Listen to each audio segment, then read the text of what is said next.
Baik, Assalamualaikum warahmatullahi wabarakatuh.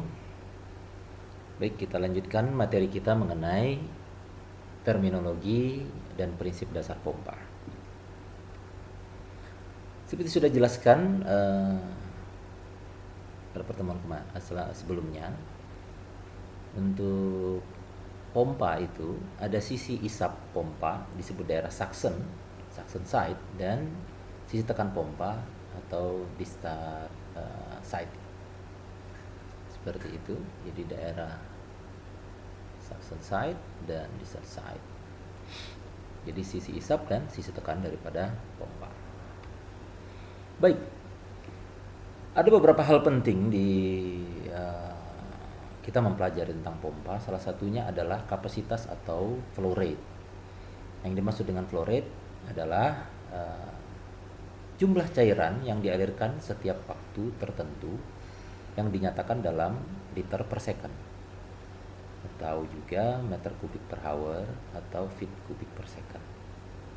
Nah, pengukurannya dengan menggunakan flowmeter atau secara manual dengan cara mengukur volume dan waktu. Nah, kalau kita lihat dari hitungan debit dan waktu dinyatakan dalam Q sama dengan V per T, di mana Q itu debit, liter per second satuannya, atau meter kubik per hour, atau GPM atau galon per menit. Nah, itu V itu volume, baik dia dalam liter ataupun meter kubik, dan T waktu, atau baik dia dalam second ataupun hour. Nah, perhitungan debit sendiri itu bisa dihubungkan dengan kecepatan aliran dengan diameter pipa, dinyatakan dalam persamaan Q sama dengan A kali V, di mana A itu adalah luas penampang, makanya A itu bisa diganti dengan V per 4 D kuadrat. Nah, di situ terlihat bahwa jadi Q sama dengan P per 4 D kuadrat kali V, di mana D itu ada diameter bagian dalam pipa dan V adalah kecepatan aliran, sehingga dengan menggunakan rumus di atas kita bisa dapat menghitung debit aliran fluida. Baik, selanjutnya laju aliran atau flow rate itu dipengaruhi oleh gesekan atau friction. Seperti terlihat bahwa laju aliran akan berbeda sesuai dengan ukuran diameter pipa discharge. Jadi diameter discharge itu dengan ukuran besar akan mempunyai laju aliran yang besar. Seperti itu. Ini terjadi ketika kita memberikan pipa besar pada tangki akan dikosongkan. Jadi ibarat kalau ada tangki yang mau kita kosongkan, kita beri pipa yang lebih besar, tentu tangki fluida di dalam tangki akan cepat kosong karena flow-nya besar. Jadi kalau pipanya besar, tentu flow-nya tinggi, dia punya friction yang rendah. Baik, selanjutnya untuk pipa yang lebih kecil akan semakin juga sedikit alirannya, karena ukuran impeller dan kecepatannya mempengaruhi pompa dalam menyalurkan fluida pada flow rate tertentu. Jika kita memberikan pipa kecil pada tangki yang akan dikosongkan, ibarat ini ada tangki yang mau kita kosongkan, tapi kita beri pipa yang lebih kecil, nah tentu discharge pressure-nya akan meningkat dan flow-nya akan berkurang tentunya, dan akan memakan waktu yang lama untuk mengosongkannya karena lebih kecil ukurannya. Nah, jadi sehingga semakin terhambat dia alirannya, makanya fluidanya lebih sedikit. Jadi sehingga kalau pipanya kecil, flow-nya rendah, dia punya friction yang tinggi. Baik, selanjutnya jika pipa discharge-nya pendek, nah itu seperti apa? Nah, kalau kita lihat di sini, ibarat pipa discharge-nya lebih pendek, maka friction-nya menjadi rendah, tapi dia punya flow rate yang akan tinggi.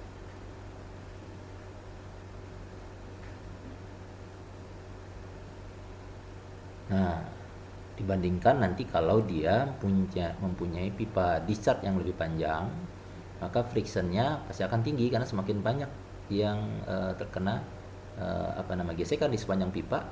Nah, sehingga menyebabkan flow rate-nya juga akan berkurang.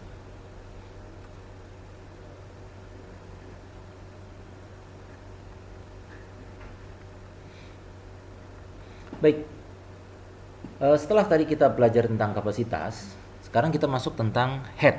Jadi ada beberapa yang kita pahami dalam pompa, itu pertama itu kapasitas, kedua tentang head. Nah, head sendiri itu dinyatakan sebagai eh, ketinggian eh, dari aliran yang akan didistribusikan oleh pompa.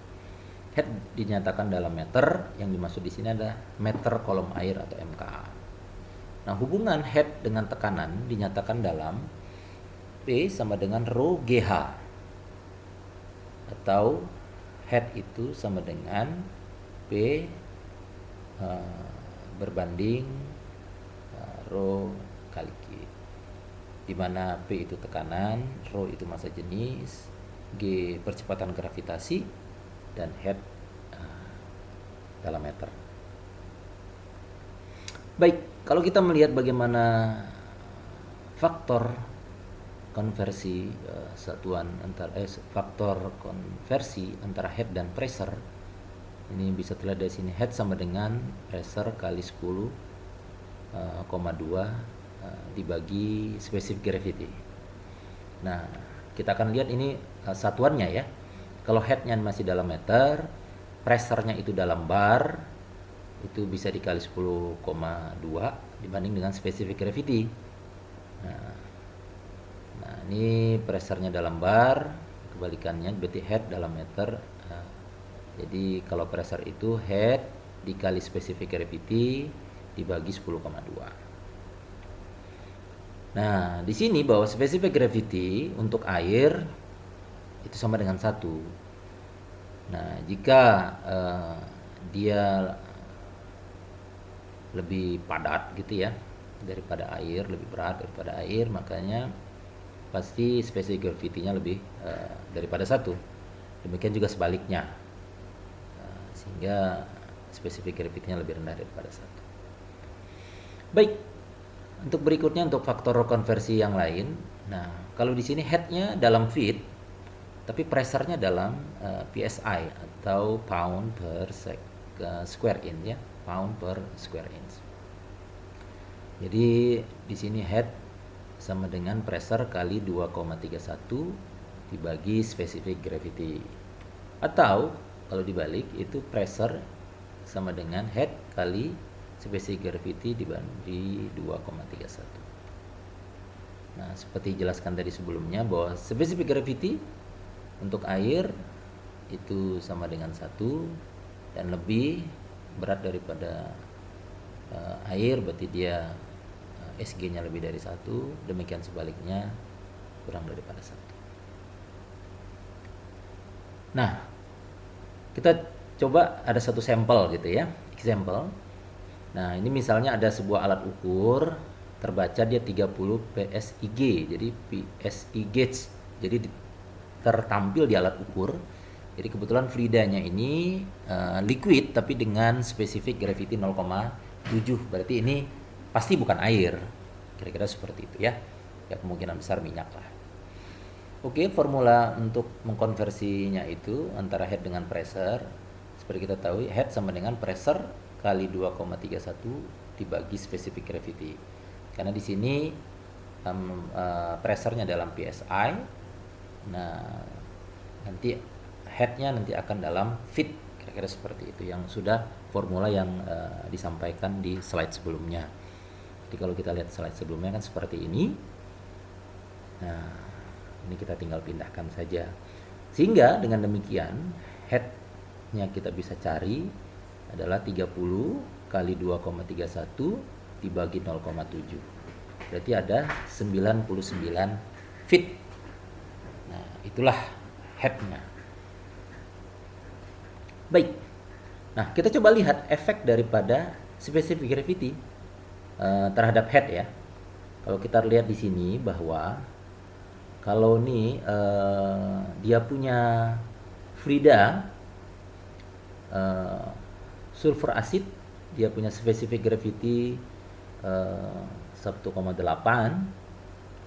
Terus ada air, dia specific gravity-nya 1. Ada oil, dia punya specific gravity 0,82. Ada gasoline atau bensin, dia punya specific gravity 0,75. Jadi kalau kita lihat, ini kita punya pompa yang sama karena dia discharge pressure-nya itu 43,3 psi, sama semua. Artinya pompanya sama, cuman fluidanya kita coba variasikan. Nah, dengan melihat di sini bahwa akan ada perbedaan head yang terjadi. Jadi kalau semakin kecil spesifik gravity-nya, maka head-nya akan semakin besar. Kira-kira seperti itu. Karena head itu pressure kali 2,31 berbanding dengan spesifik gravity. Jadi kalau semakin kecil pembaginya, tentu head-nya akan semakin tinggi. Demikian juga sebaliknya. Maka akan terlihat di sini bahwa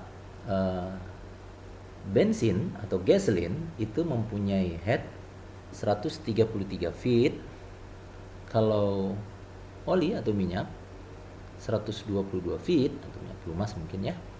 Nah, berikutnya air 100 feet dan sulfur acid 55 feet. Jadi seperti terlihat ya bahwa dengan spesifik gravity yang lebih rendah, head-nya akan semakin bertambah, kira-kira seperti itu.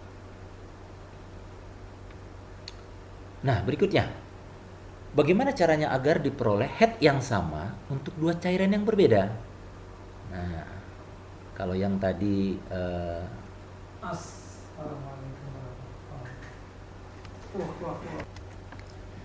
baik, seperti terlihat di sini. Nah, bagaimana caranya agar diperoleh head yang sama untuk dua cairan yang berbeda? Nah, bagaimana? Sudah dipikirkan? Ayo mari kita tunggu. Oke. Ya, benar sekali. Nah, agar dapat dihasilkan head yang sama untuk dua cairan yang berbeda, maka diperlukan tekanan yang berbeda. Nah, otomatis bagaimana untuk menghasilkan tekanan yang berbeda? Nah, tentu kita akan lihat di sini. Nah, dengan rumus yang tadi, baik sulfur acid, baik air, fluidanya ataupun gasoline, dia punya head yang sama. Tapi tentu efeknya adalah pressure yang dihasilkan berbeda. Nah, untuk menghasilkan pressure yang berbeda tentu ini akan pengaruh terhadap pompanya. Jadi pompanya harus lebih besar powernya. Maka seperti terlihat di sini, 18 HP, 10 HP dan 7,5 HP. Jadi seperti itu. Baik. Nah, untuk total head sendiri itu ada seperti dijelaskan sebelumnya, ini ada total head, itu pasti ada pengaruh total static head dengan friction head sama pressure head. Nah, di mana total static head ini adalah static discharge head dan static suction lift. Nah, ini ibarat ini daerah suctionnya, ini daerah discharge-nya. Nah, ini kan fix dia. Jadi ibarat elevasi lah seperti itu. Ini jaraknya. Nah, berikutnya ini ada friction head dan pressure head. Ya, total semua ini itu menjadi total head. Jadi kebutuhan head total yang pernah kita bahas di materi mekanika fluida. Baik, untuk lebih lengkapnya silakan teman-teman semua mereview materi mekanika fluida sebelumnya yang untuk bisa melihat total head. Baik, demikian untuk hari ini. Tetap semangat, tetap sehat, tetap punya impian yang bagus untuk masa depan Anda. Terima kasih. Assalamualaikum warahmatullahi wabarakatuh.